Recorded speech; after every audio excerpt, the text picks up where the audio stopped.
One of the new Prime Minister's first priorities has been to talk down the prospect of a so-called big Australia. Treasury's projected a population of 36 million by the year 2050, and Kevin Rudd as PM said it was good news the nation was growing. But his successor says she doesn't want to hurtle down that path. There are concerns in Labor ranks that immigration has become a negative for it in key outer urban seats, but some experts say slowing growth in Australia's capital cities will be difficult and a big Australia may be inevitable. John Stewart reports.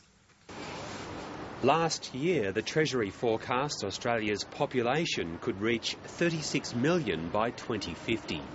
It was a forecast welcomed by the former Prime Minister. I actually believe in a big Australia.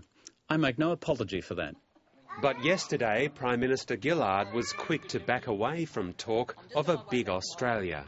I don't believe in a big Australia. I don't believe in simply hurtling down a track to a 36 million or 40 million population.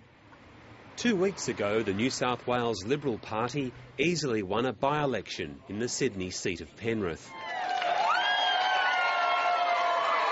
The Liberals' crushing victory in Sydney's western suburbs rang alarm bells within federal Labor, and concerns about boat people, immigration and jobs were noticed in Canberra.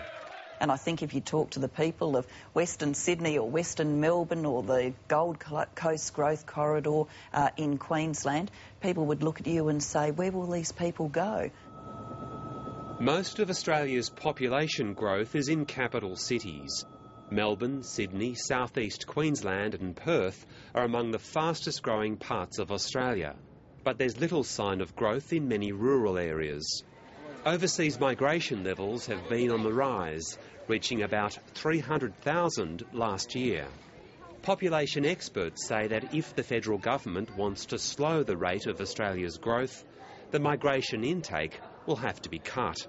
That can be contracted sharply should we make the regulations on movement of temporary workers, students, New Zealanders, working holiday makers tighter, and should we run the ruler over the permanent resident migration program.